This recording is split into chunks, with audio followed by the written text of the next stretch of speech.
Well, kia ora everyone. As Mel said, this is the final message in the series that we've been running for the last 2 months called It's Your Move. And it's been based around this idea of all of the different ways that God can invite us to take the next step, whatever that might look like, in our spiritual journey with Him. And we've had this brilliant graphic, which we're going to chuck up on the screen again, designed by Nathaniel for this series, but utilising this idea of a metro system or a transportation system. And today we've hit most of the stations on this graphic as we've gone through the last 2 months. But the final 2 stations we're going to pop into today are the ones circled there up in the top right: gather regularly, and further down, join a group. And both of those have this idea of gathering, of meeting with our brothers and sisters, either in a large gathering on Sunday in our services or online if you're joining us this way, and in smaller gatherings in homes and connect groups, as we call them here. And so the invitation is to think about our commitment to gathering, our commitment to being together as we are today or online and through the week in these connect groups. And really the key question I want to ask comes from a book written by an author that's been around for many, many years now called Philip Yancey. Written a number of books. Those who are more my kind of age group may well have read some Philip Yancey books through the years. But about 30 years ago, he released a really little book that had a really simple message, but I loved the title. It was simply this: Church, Why Bother? That was the title. Church, Why Bother? But it's a brilliant exploration of the themes that we're going to look at today. Today, I want to take us to a really important passage of the Bible in one of the last parts of the New Testament to be written. It's called Hebrews, the book of Hebrews, or the letter to the Hebrews. And it was written to Jewish Christians who'd become followers of Jesus, but because of persecution were feeling like maybe they needed to go back to their old faith and to go back to their old way of life, really.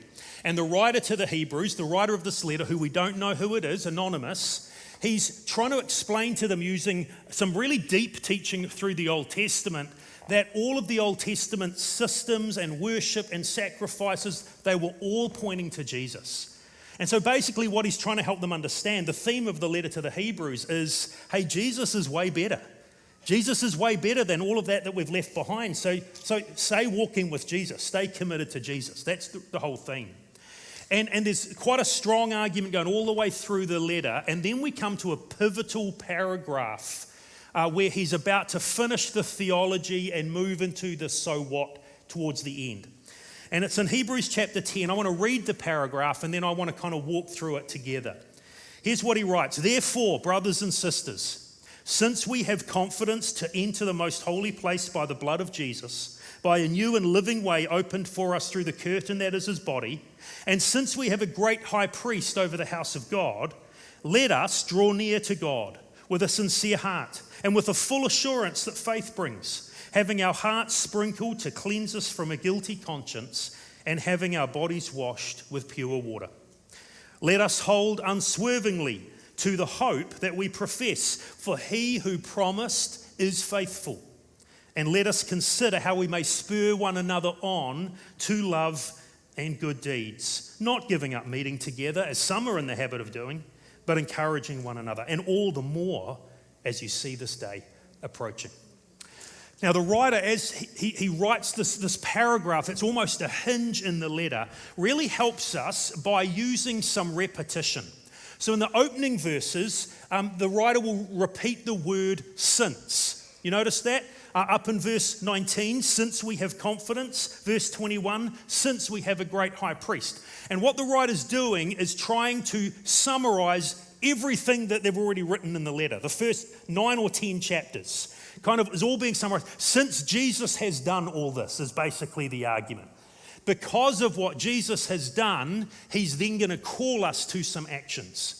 And we don't have time to delve into all those opening chapters, but basically the writer's saying Jesus has made it possible through his life, through his death on the cross in our place, through his bodily resurrection. He's made it possible for us to now have a relationship with God that will last forever. So because of what Jesus has done, he says, here's what I'm calling you to do. And again, he uses repetition. This time, he'll use the same words 3 times. through the second half of the paragraph. He says, let us. 3 times. Let us, verse 22, draw near to God. Let us, verse 23, hold unswervingly to the hope. Verse 24, let us consider how we may spur one another on. And so 3 times he's making this call, let us, let us. So the first one is let us draw near to God. And this is an invitation to deepen our relationship with God, to enjoy intimacy with God, to become closer and closer with him in awe and in worship. So this first call, let us draw near, is kind of an upward invitation to become closer and closer to God. He's saying don't shrink back, don't hold back, kind of step in and draw near to God, because that's what Jesus has enabled us to do. It reminds me of an event from my life as a young dad. Harrison, who's sitting down here, is our youth pastor at Green Lane, but he was once this gorgeous little toddler, 2 years old. And we have a family photo. Rochelle did brilliant photo albums as our kids were little. And one year there's this family photo. It's Harrison and I. We're down at the local mall. He's 2 years old. And the characters from Winnie the Pooh were doing a stage show. So there was Winnie the Pooh and Tigger and Eeyore and Piglet. They're 4 obviously human beings dressed in costumes. And Harrison and I are there and we watched the stage show and it was really cool, particularly for a 2-year-old toddler. And he loved Winnie the Pooh. And at the end of the show they said, if any of the kids would like their photo taken with Winnie the Pooh and the others, then come and line up and you can get your photo taken. And I said, do you want your photo taken with Winnie the Pooh? And Harrison was, oh yeah. And so the line was pretty long, but it's worth waiting for, especially for Tigger, because he's awesome.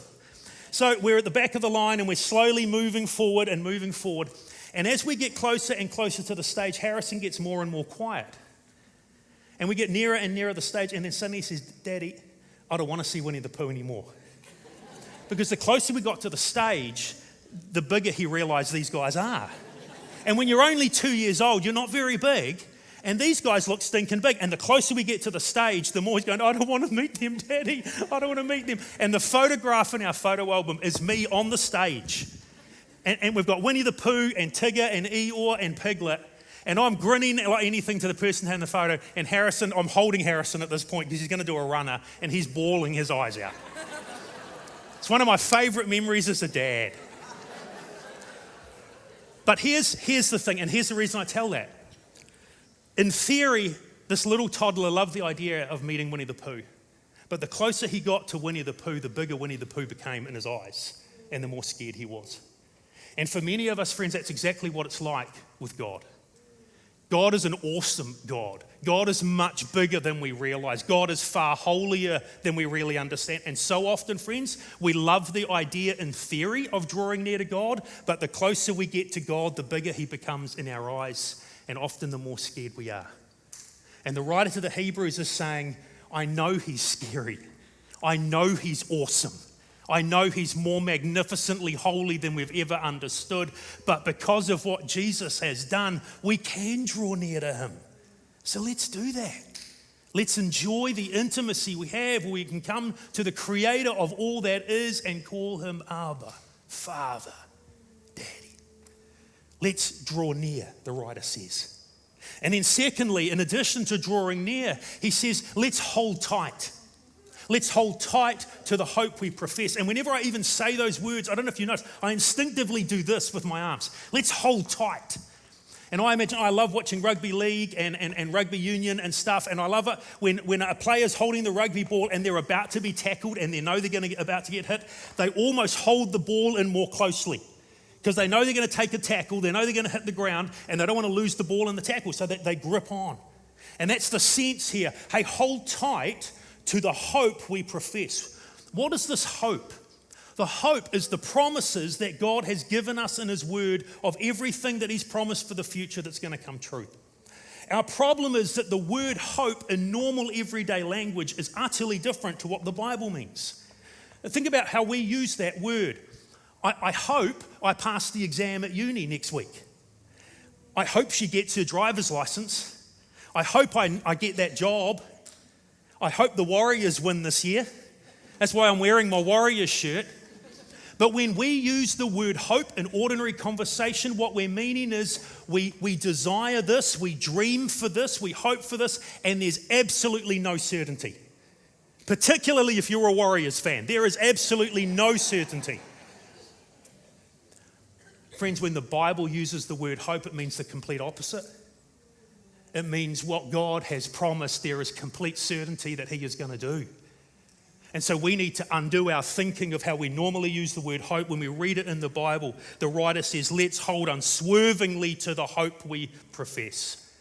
Because God is certain. That's what He says, for He who promised is faithful.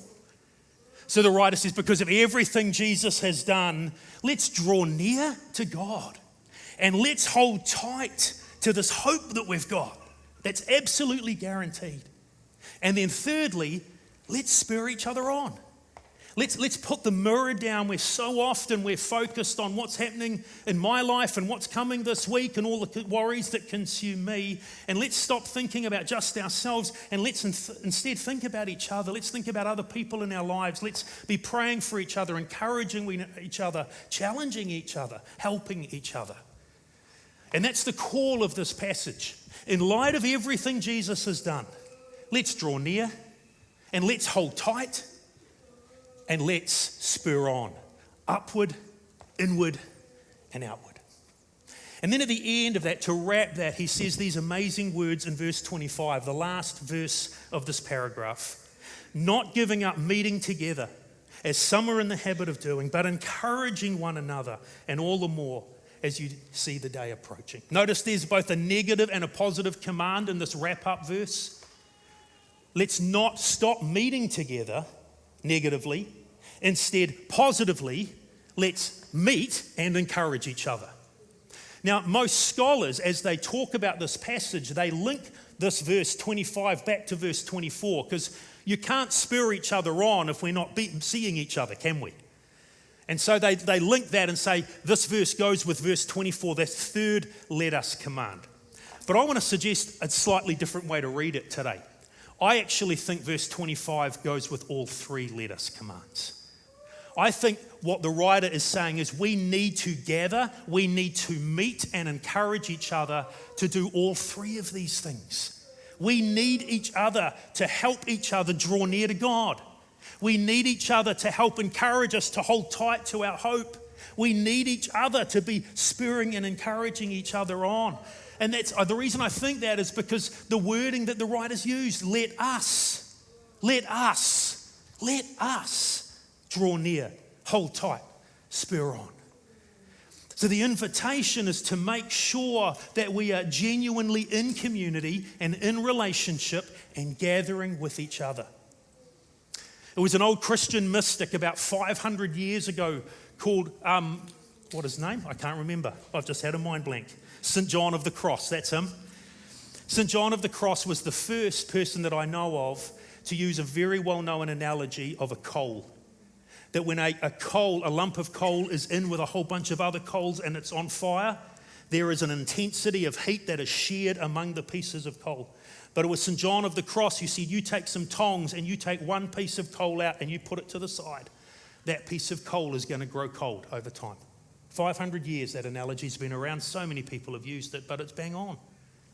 And what the writer is saying is we're like a piece of coal. If we just sit out on our own, we grow cold in our ability to draw near in intimacy with God. We grow cold in our ability to hold tight to our hope, and we grow cold in our ability to encourage each other. We have to be in the fire together. We need to be in community where the intensity of relationship is helping us to spur on and to hold tight and to draw near. You know, I've read this passage of the Bible so many times in my Christian journey. I've preached it a number of times, but I've never noticed a beautiful little phrase that I've picked up this time around.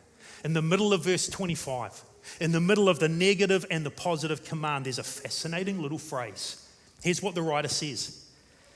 Not giving up meeting together as some are in the habit of doing. Just think about that for a moment. What is a habit?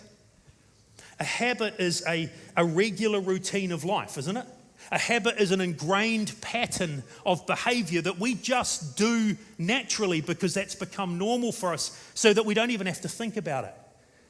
I mean, I'm picking most of us got up this morning and brushed our teeth because we're in the habit of brushing our teeth. How many didn't brush their teeth? No, I won't ask that. But we're just in the habit, aren't we? We brush our teeth and we don't even concentrate as we did when we learnt to do that as kids, to carefully squeeze the paste on and then put it in and go the right way. We just now do it instinctively. It's an ingrained habit. When we jump in the car, I hope the ingrained habit is to immediately put the seatbelt on. We don't think deeply about it. It's just the ingrained habit for most of us, I hope, that we just put the seatbelt on before we head away on a journey. If we're sitting at a cafe and we've ordered a nice flat white or a date scone or whatever it is, and someone brings that to our table, I hope our instinctive pattern, habit of behavior, thank you. See, there's these habits that we just now do in life and we don't even think about it. Here's what the writer to the Hebrews is saying. Sadly, there are Christian people who have developed a habit of not meeting. Just think about that. There are people who have so not bothered to connect with God's people over a long period of time that their natural inclination is to lean away from community. The natural pattern of their lives is they don't show up. And what by implication the writer is calling us to is to instead develop the habit of leaning in. Develop the habit of turning up. Develop the habit of meeting together to encourage. See, friends, this is the big idea of this passage today. Cultivate the holy habit of gathering. It's the key idea. Cultivate the holy habit of gathering. You see, we talk about things called spiritual disciplines. These are holy habits in our lives of prayer and fasting and reading the word and solitude and silence and celebration and all these other things, practices that help us in our walk with God. One of the most important spiritual disciplines is gathering. You're practicing this morning by being in church, by being here for this service. You are practicing a holy habit of gathering. And what the writer's calling us to do is to cultivate that habit, to make it more and more the natural habit of our lives, the ingrained pattern. So rather than getting to the weekend and not being sure or not whether we'll bother turning up at church this week, instead it becomes the habit that we're going to be at church unless something comes up, but our natural inclination, the ingrained pattern of life, we're there. The ingrained pattern of life is that we're engaged in a community group and we're showing up. We're not going to allow other things to block out that gathering of relationship. Our ingrained pattern is there are some spiritual friendship in our lives and we meet regularly with these people and they're important to us in our growth. Cultivating the holy habit of gathering. See, if you flick back to the book of Acts, when the church was born on the day of Pentecost, the Holy Spirit was poured out. 3,000 people came to faith in Jesus in one day. It was a mega church in Jerusalem. And then at the end of Acts chapter 2, there's this description of how they gathered, what their meetings, what their life was like as a church. And in one of those verses, Acts 2 verse 46, it says this: each day they continued to meet together in the temple courts, and they broke bread in their homes and ate together with glad and sincere hearts. Notice the two locations. They gathered in the temple courts, which was the court of the Gentiles in the big temple in Jerusalem, which could take thousands of people. It was the only place in Jerusalem where the whole mega church could meet of 3,000 people at one time. So they met in the temple courts as a large group, and then they met in their homes in small groups. And ever since that day, this has been the habit of the Christian faith. We gather in large groups for certain practices like sitting under the word, like worship, like corporate prayer, like communion. And we also gather in smaller groups that we call connect groups here for intimacy and for sharing our lives and for more intimate prayer for one another and to eat meals together, to take communion as part of that as well. And the gathering of God's people has often been this rhythm: large group, small group, large group, small group. And what the writer to the Hebrews is saying is that we need to gather together in both large and small group to draw near to God and to hold tight to our hope and to spur each other on. And the call is to cultivate a habit, not of leaning away from community, not of letting every other thing take priority over gathering, but instead to lean in and to make this regular, ingrained habit of no, we gather, we meet. Not in a legalistic way that you're never allowed to miss church and you have to be at every community group, connect group meeting for the whole year. But hey, if we can be there, we're there. We're committed. We're leaning in. Cultivate this holy habit. So how do we do that? As we finish, I want to suggest just 3 simple words. 3 simple words. Prioritize, pray, and look. So the first word, prioritize, is simply a matter of saying, hey, this needs to be in our calendar. That Sunday morning worship, if we're in town, we're there. And maybe we have to miss it occasionally for some event that's taking place or, some special sport tournament or whatever. But by and large, we're here and we're making this a priority. This is not the only thing we do if nothing else works out. But we say no to brunch because we want to be in church. This is a priority on our calendars and on our internal calendars. Connect group, that's a priority in our lives. Oh, you want to meet next Tuesday night? Sorry, Tuesdays don't work for me. That's connect group night. And again, not to say that's legalistic and you can't never miss one. But our habit is to prioritize gathering with God's people. Secondly, pray.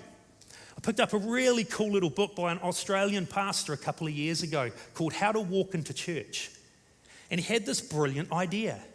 He said, why don't we, as we walk into church, or even as we drive into church, what if we prayed this simple prayer? Lord, where do you want me to sit today? Where do you want me to sit today? Now that freaks some of you out, I know. Because some of you have been sitting in the same jolly seat for years. In fact, before we replaced the seats, there were some indentations of certain bottoms in certain seats because you've sat there for so long. But this pastor was saying, what if, as we arrived at church, as we turned up for Connect Group, what if our prayer was, Lord, where do you want me to sit today? And then we're open to the way that God might move us to sit in different places and with different people. And that moves us to the third word, look. Because when we pray the prayer, Lord, where do you want me to sit today? You know what that does? We're now suddenly looking around us at the people around us as we arrive at Connect Group or we arrive at church. And maybe as we sit and we look, we see someone that we know is going through a hard time and we have the opportunity at the end of group time or at the end of the service to put an arm around them and ask them how they're doing and to pray for them. Maybe as we sit here and we look, we realize that the person sitting next to us, we've never seen them in church before. And so we make sure we turn to them and we never say, are you new here? Because what you may find is they've been coming longer than you and you've just never seen them. What we say is, how long have you been coming to Gracecity? Hi, I'm Brad. How long have you been coming to Gracecity? But what a powerful way to cultivate a holy habit. Prioritize this in our calendars and in our hearts. Pray every time we gather, Lord, where do you want me to sit? What do you want me to see? And then look. And look around. Who is there that I can encourage to draw near to God? Who is there that I can encourage to hold tight to our hope? Who is there that I can encourage to spur them on and help them grow in the Christian life? Cultivate the holy habit. This whole series, friends, has been all about what's the next step for you? What's your next move? And some of the moves that we've talked about are moves that you make once and you don't make them again. The first time you say yes to Jesus, you say yes to Jesus. You get baptized, you don't do that again. But many of the moves here are moves that we come back to again and again. And sometimes it's just reprioritizing prayer or inviting or groups or whatever it is in our lives. And so the question is this one of these moves that the Holy Spirit wants you to reactivate or recommit to today? either to the regular gathering of worship on a Sunday, because that has honestly not been the priority in the pattern of your life, or perhaps to re-enter the world of Connect Group and to find others that you can do life with. And if that's something you'd love to do at this end of the service, head out to the Connect Lounge and talk to the team out there about what that looks like. But the call as we wrap this series up is to cultivate this holy habit of gathering. In this book, Church, Why Bother?, Philip Yancey writes these words, kind of as he concludes his thoughts. He says this: church contains something I desperately need. Whenever I've abandoned church for a time, I find that I'm the one who suffers. My faith fades, and I love this line, and the crusty shell of lovelessness grows over me again. He says, I grow colder rather than hotter. And so my journeys away from church have always cycled back inside. Let's cultivate the holy habit of gathering. So as we finish today in our service, we're going to do some of the things that we normally do. We're going to have some prayer. We're going to take the communion elements representing Jesus' body and blood shed for us. We're going to sing a final song or two together, and then we're going to leave. Today I want us to do that differently. I want us to really think about what it means to gather in both large and small group. So for those of us in the room, I don't know how you could do this or if you're watching online, but anyway, for those of us in the room, we're already gathered in a large group. But I'm going to ask you to do something completely weird. I'm going to ask you to stand up, and today we've gone around the auditorium and disconnected all the seats from each other. We're going to ask you to stand up and circle up. I'm going to ask you to grab your chair. We're going to make a complete mess of the auditorium. I'm going to ask you to create circles of 6 or 8 or 10 people, and we are going to pray and take communion and sing within small circles of gatherings. All right? This is more chaotic than I thought it would be. Fantastic. Hey, let's go to church, they said. Let's have some fun. Goodness me. Now, if you don't want to take communion today, that's completely fine. If you don't normally take communion, if you're just here checking things out, you don't need to do communion. You can just let others in the group do it. All right, if I could just have your attention back to me now, and if we could just quieten the room, I just want to give you the instructions on how we're going to finish church today. We are going to do all of the normal practices that we do. So first of all, we're going to pray. And I'm not going to pray today. I'm going to ask you to pray in your groups. And not everyone needs to pray. But if 2 or 3 in the group could just lead a really short prayer for the people in your circle. Not everyone. Don't feel any pressure if you don't like praying out loud. But if there's 2 or 3 that feel comfortable, just pray a really short prayer thanking Jesus for all that he's done. And then as a group, take the communion together, take the bread together, and take the juice together. So pray and take communion. And then when the band sees that most people seem to have taken communion, they're just going to lead us in some final worship songs. And so you can either stay seated in your group or you can just stand where you are. And we're just going to sing at the end of the service. And then we're going to linger. I want to invite you to just take a little bit of time in your group, just to hang out with people, get to know them. If you are desperate for a coffee, then as a group, why don't you head out and grab a coffee today and let's just linger together. That makes sense? Pray, communion, worship, linger, and cultivate the holy habit of gathering. God bless.